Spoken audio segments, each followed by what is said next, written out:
Hello everybody, this is Yoko's Anime Reactions, and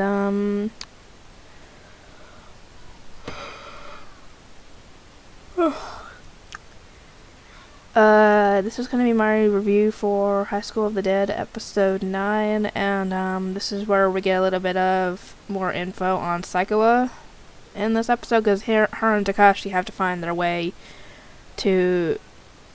Dang it, I remember saying her name in the last video, and I don't remember what it was now. Takagi? I guess what her name was? To her house, because that's where everybody else is at the moment, and it's pretty secure. At least as far as I know, but there's some crazy people there, obviously.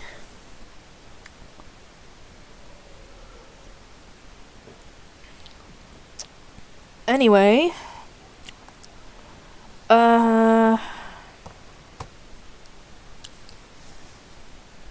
they end up finding a fully, I guess, like I mentioned in the last episode, the whole paddle boat thing, it's kind of like that, but it was a vehicle. They could drive on the road, and if they needed to, they could drive it on the water. I don't know what it was, but they find one in an old motorcycle shop in the back, and they make their way towards the house. They end up running into some zombies, and when it gets dark, they end up taking shelter in a temple. Okay? And we actually find out that Saikawa has been kind of enjoying killing the zombies a little too much, because when she was younger, she ended up getting assaulted by some guy. I'm guessing he was drunk. And when she got a chance, she ended up killing him because she had her practice sword with her, and she kind of beat him to death.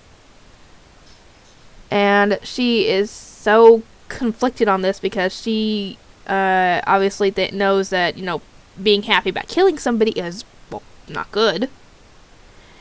And she's feeling bad about this because, you know, they're having to kill the Walking Dead all over the place, and then actually technically they are dead. So it's not technically killing them? Sort of? What do you guys want to call it? I guess for layman's purposes, we'd say they kill them, but they're not technically killing them because they're already dead. So, yeah, he essentially tells her that, yeah, we need you to be like that for now because we can't afford to have you hesitating and risking getting bitten in the process, because she is doing the hand-to-hand combat thing where she gets up close and personal. If they hesitate, the zombie's going to take advantage of that and try and bite her. And afterwards, they end up leaving the shrine the next day. Do they end up kissing when it goes dark? Because it kind of implies that they do. And if so, Ray's not gonna be happy about that, but then again, she kinda dumped him. So, yeah.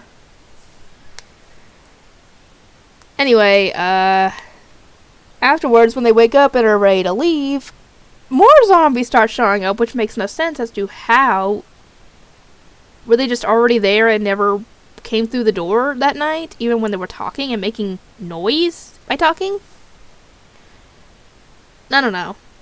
Anyway,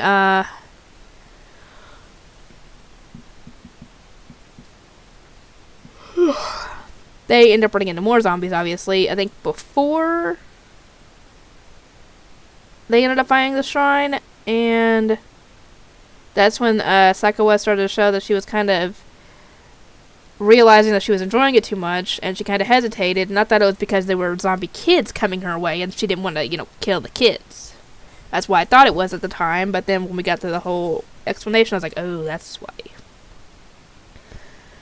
And he ends up giving her a bit of a sort of pep talk for some reason while groping her. I don't get that, but yeah, it apparently works because she ends up destroying all the zombies while getting pleasure out of it. Masochist much, but or not masochist really. I don't know what the term would be for that, but dang it, what was I about to say? I don't remember. But, it's a good thing that she's on their side, because if she decided to go rogue and try and kill them all because it's not apparently enough pleasure to just kill the zombies, it gets more pleasure from killing real people. Or sorry, not real people, healthy people, I should say. Here's hoping that never happens, because, don't think anybody will be able to stop her. Even with a sniper rifle. So, yeah. Anyway, they end up making it to the house at the end of the episode. Anyway, yeah, so if you guys have any thoughts on this episode, feel free to put them in the comments section. And, for some strange reason, the comment section is being kind of odd. Where I got a new reply to a comment on the last video I uploaded, so I went to check it. It was showing there was no content. I was like, what?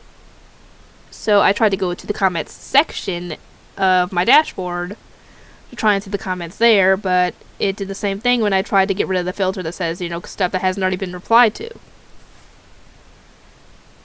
So, yeah, I might be having a few issues with Studio, but then again, it's bound to happen eventually with them implementing this new studio. Or this new, layout, I guess you could say. And apparently they put a new layout in where you could check and see when people are actually on your channel and watching your videos. And I'm like, that helps out people a whole lot who are using vidIQ and not using the, upgraded thing to where it'll allow you to check it, because you have to have a certain... you have to be like a boosted member or something like that in order to be able to check it. And if you're not, like if you're using the free version, for example, you won't be able to check that, but thankfully YouTube is giving you a bit of a workaround on that, which is good. What I wish they would add on the analytics would be, I don't know. I thought I had an idea of something, but it slipped my mind, essentially. Anyway, I'll get to work on this. I'll see you next time.